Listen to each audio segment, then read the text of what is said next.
Auto correlation ගන්න. Auto correlation කිව්වේ මොකක්ද? මේ එරර් ටර්ම්ස් අතර සම්බන්ධතාවයක් තියෙනවා නම් පොසිටිව් හරි නෙගටිව් හරි සම්බන්ධතාවයක් තියෙනවා නම් අපි ඒකට කියනවා ඔටෝ කෝරිලේෂන් කියලා. ඒ කියන්නේ එරර් ටර්ම්ස් වැඩි වෙනකොට වැඩි වෙනවා හරි වැඩි වෙනකොට අඩු වෙනවා හරි පොසිටිව් හරි නෙගටිව් හරි සම්බන්ධතාවයක් තියෙනවා නම් අපි ඒකට කියනවා ඔටෝ කෝරිලේෂන් කියලා. එහෙම සම්බන්ධතාවයක් නැත්නම් මේ එරර් ටර්ම්ස් ස්ප්‍රෙඩ් වෙන්නේ එක එක තැන්වල නම් අපි ඒකට කියනවා no auto correlation කියලා. හරිද? ඒ තේරුණාද? මේ තියෙන්නේ positive auto correlation, මේ තියෙන්නේ negative auto correlation, මේ no auto correlation. හරිද?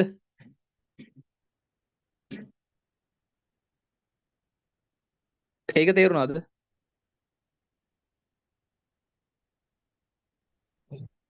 තේරුණාද? මං කියන එක ඇහෙනවද? ඇහෙනවා තේරුණා. හරි. ඊට පස්සේ 6 වෙනි එක. zero covariance between xi and ui. ඒ කියන්නේ මේ ඉස්සෙල්ලා මම මේ වචන ටික ඔයගලන්ට කියලා ඉන්නම්. ඊයේ මං කිව්වා නේද රිග්‍රෙෂන් කියන්නේ මොකද්ද කියලා? ඊයේ රිග්‍රෙෂන් කියන්නේ මොකද්ද කියලා මං කිව්වනේ. රිග්‍රෙෂන් කියන්නේ මොකද්ද? mean value of dependent variable based on independent variable. ඒ කියන්නේ අපි මොකක් හරි රිලේෂන්ෂිප් එකක් ගොඩනගනවා. ඒකෙන් කරන්නේ මොකද්ද? dependent variable එකේ mean value එක හොයනවා independent variable මත. ඒක තමයි regression කියලා කියන්නේ. ඊට පස්සේ මම කිව්වා correlation කියන්නේ මොකද්ද කියලා. correlation කිව්වේ මොකද්ද? correlation කිව්වේ dependent independent variable මොකක් හරි variable දෙකක් අතර සම්බන්ධතාවය. ඒක අපි විස්තර කරනවා ඩිරෙක්ෂන් එකයි ස්ට්‍රෙන්ත් එකයි දෙකම.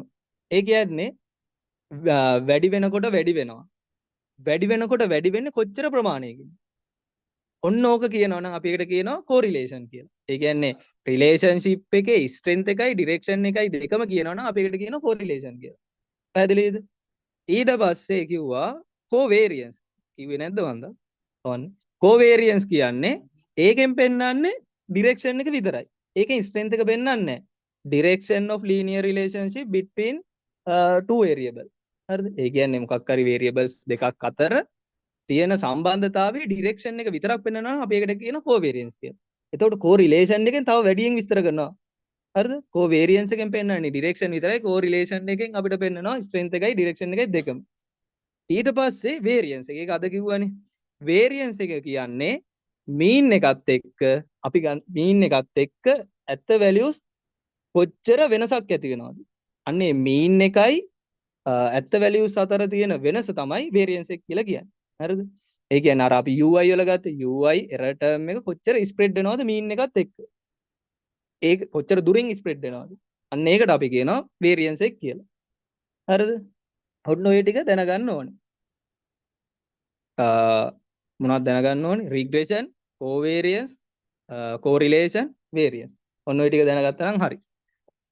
එතකොට මතක තියාගන්න අපිට මෙන්න මේ දෙක මතක තියාගන්න ලේසි. correlation එකයි covariance එකයි correlation එකේ strength එකයි direction එකයි දෙකම පෙන්නනවා. covariance එකෙන් පෙන්නන්නේ direction එක විතරයි. variance එකෙන් පෙන්නන්නේ mean එකත් එක්ක value එක කොච්චර දුරින්ද පිටන්නේ කියන එක. හරිද? මෙතන තියෙනවා zero covariance between xi and ui. මොකද්ද covariance කියන්නේ? නෑ. strength එක නෙමෙයි direction එක පෙන්නන්නේ. covariance එකෙන් පෙන්නන්නේ variables දෙකක් අතර තියෙන සම්බන්ධතාවයේ direction එක. ඒ කියන්නේ positive ද negative ද කියන එක තමයි covariance එකෙන් පෙන්නන්නේ. එතකොට covariance between xi and ui කියන්නේ ui xi අතර තියෙන relationship එකේ direction එක. ඒ කියන්නේ xi වැඩි වෙනකොට ui වැඩි වෙනවද? xi වැඩි වෙනකොට ui අඩු වෙනවද? positive ද negative ද කියන එක තමයි පෙන්නන්නේ. එතකොට මෙතන තියෙනවා zero covariance. zero covariance කියන්නේ එහෙම වැඩි වෙනකොට වැඩි වෙනකොට අඩු වෙනවා එහෙම සම්බන්ධතාවයක් නැහැ. positive වත් negative වත් covariance xi එකයි ui එකයි අතර සම්බන්ධතාවයක් නැහැ. පැහැදිලිද?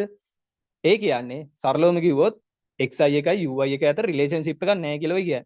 ඇයි අපි ඒක කලිනුත් කිව්වනේ.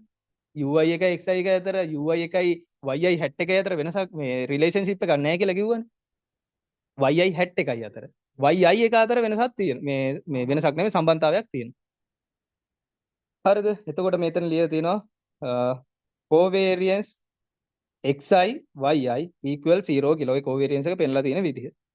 ඊට පස්සේ sufficient observation. ඒ කියන්නේ අපිට ප්‍රමාණවත් observations තියෙන්න ඕනේ කියන එක මෙතනින් කියලා තියෙන්නේ. sufficient observation කොච්චර ඒ කියන්නේ ඒක කොච්චරද sufficient වෙන්නේ කියන එක හොයන්නේ මේ k වලට වඩා n වැඩි වෙන්න ඕනේ. k කියන්නේ beta 1 beta 2 coefficient ගන්න. beta 1 beta මේ parameters ගන්න. beta 1 beta 2 කියලා අපි ගත්තේ. අන්න ඒවට වඩා වැඩියෙන් අපිට observation ගානක් තියෙන්න ඕනේ. n ගානක් තියෙන්න ඕනේ. number of observations වැඩි වෙන්න ඕනේ අපි ගන්න parameters වලට වඩා. එහෙම වුණොත් අපි කියනවා sufficient observation කියලා. ඊට පස්සේ the x values in a given sample must not all be the same. ඒ මොකද අපි අර කලින් කිව්වනේ x values repeated sample වල same වෙනවා කියලා fixed වෙන්න ඕනේ කියලා. ඒ කිව්වේ අර sample ගොඩක් ගත්තොත් එහෙම අපි ගන්න ආදායම් මට්ටම් එකම ආදායම් මට්ටම් යටතේ තමයි අපි බලන්න ඕනේ. මෙතන කියනවා the x values in a given sample must not all be the same. ඒ කියන්නේ අර ගන්න එක sample එකක් ඇතුලේ තියෙන x values සමාන වෙන්න බෑ කියලා. ඒ කියන්නේ අපි එක sample එක ඇතුලේ ගන්න ආදායම් මට්ටම් ඒක විවිධ මට්ටම් වලදී බලන්න ඕනේ. ආදායම 80 දී කීයද, ආදායම 100 දී කීයද, ආදායම 120 දී කීයද කියලා බලන්න ඕනේ එක sample එකක් ඇතුලේ. ඒක මෙන්න මේකෙන් පෙන්වුවේ අපි.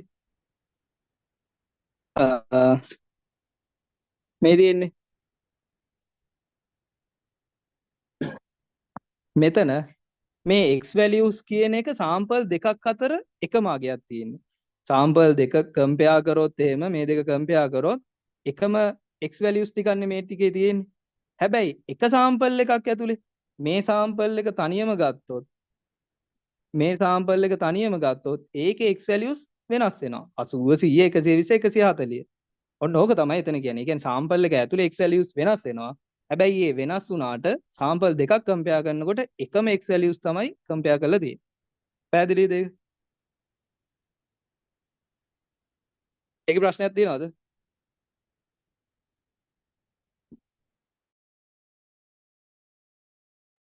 නැහැ.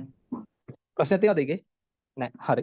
ඊට පස්සේ correct model specification. ඒ කියන්නේ අපි හරි model එක මෙතනදී අපේ regression වලට අරගෙන තියනවා කියන එක තමයි එතන කියන්නේ. අර ගන්න ඕනේ කියන එක. correct model එක අඳුර ගන්න ඕනේ. එහෙම නැති වුණොත් අපි ගන්න y වල value එක reliable වෙන්නේ නැහැ. ඒක හරි value එකක් නෙමෙයි අපි y විදියට calculate කරන්නේ.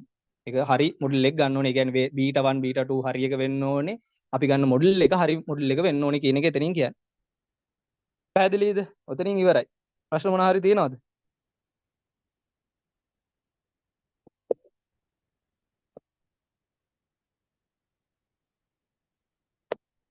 තේරුම් නැති මොනවා හරි තියෙනවා නම් කියන්න.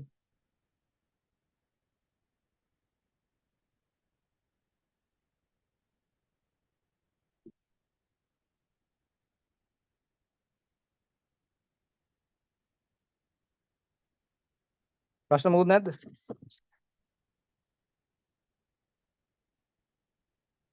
හෙලෝ එනවද?